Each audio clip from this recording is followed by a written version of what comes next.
თუ დაეცემი, ის წამოდგომაში არ დაგეხმარება. თუ შეცდები, ის სახალხოდ დაგცინებს. ის ნერვებზე თამაშის ვირტუოზია და კოჟრებზე დაბიჯების დიდოსტატი. ის შეიარაღებულია მიკროფონით და ძალიან საშიშია. ჯოკერი, დავით ლიკლიკაძის საავტორო გადაცემა. უსმინე ყოველდღე, შაბათ-კვირის გარდა, ძველი ქალაქის ეთერში.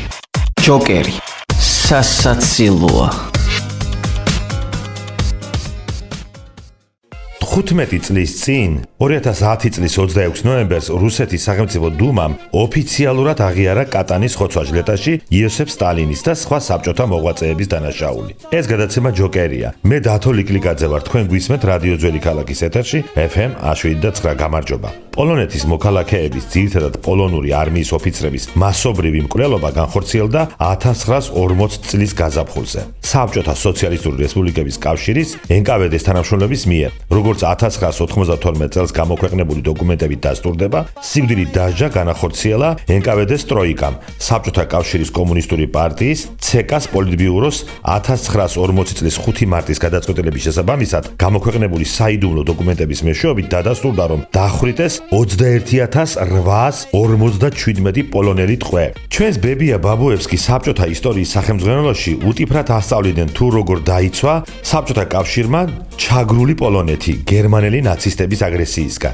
ყველაფერი კი ასე დაიწყო 1953 წლის 13 აპრილს ბერლინის რადიომ გადმოსცა ინფორმაცია კატანის ტყეში აღმოჩენილ მასობრივ სამარხებთან დაკავშირებით. პოლონელი სამხედროების გვამებით, რომლებიც მათი თქმით NKVD-ს მიერ 1940 წელს იყვნენ დახვრეტილები. იმავე წლის ბოლოს საბჭოთა კავშირის სამხედროებმა სმოლნისკის რაიონთან უკან დაახევინეს გერმანელებს მოგვიანებით კატანის ტყეში მიმდინარე კვლევითი სამუშაოების სათავეში საბჭოთა კავშირის ცნობილი ქირურგი ნიკოლაი ბურდენკო ჩაუდგა. კომისიის მთავარი მისია მტკიცებულებების მოპოვება იყო, რომელთა საშუალებითაც პოლონელი ტყვეების კვლელობა არა საბჭოთა, არამედ გერმანელ ჯარისკაცებს უნდა დაბრალებოდა. ამ არაამქვეყნიურ სისასტიკეში საბჭოთა კვალის გადასაფარად საბჭოთა მკვლევარებმა სამარხებში აღმოაჩინეს გერმანული იარაღი ვალტერი, რაც ერთი შეხედვით უტყუარი მტკიცებულება უნდა გამხდარიყო იმისა, რომ პოლონელი სამხედროების მასობრივი დახვრეტა პირსისხლიანი გერმანელების მიერ იყო განხორციელებული. პარალელურად დაიწყეს იმ პოლონელების რეპრესიები, რომლებმაც იცოდნენ სიმართლე ამ ტრაგედიის შესახებ. 1944 წელს საბჭოთა კავშირის კომისიამ კატანის ტყეში მუშაობა დაასრულა. მიმდინარე ტერიტორიაზე კი აღმართეს ჯვარი, რამხელა ცინიზმია. კომუნისტებმა აღმართეს ჯვარი,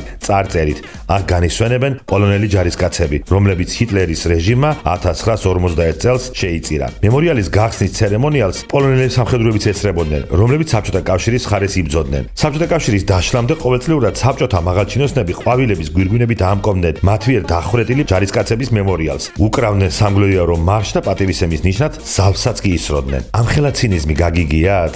ეს გადაცემა ჯოკერია. მე დათო ლიკლიკაძე ვარ. შევხვდებით ერთმანეთს ყოველდღე, შაბათ-კვირის გარდა.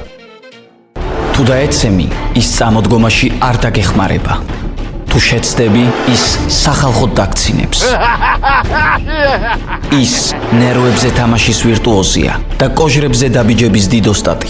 ის შეიარაღებულია მიკროფონით და ძალიან საშიშია. ჯოკერი, დავით ლიკლიკაძის საავტორო გადაცემა. უსმინე ყოველდღე, შაბათ-კვირის გარდა, ძველი ქალაქის ეთერში. ჯოკერი, სასაცილოა.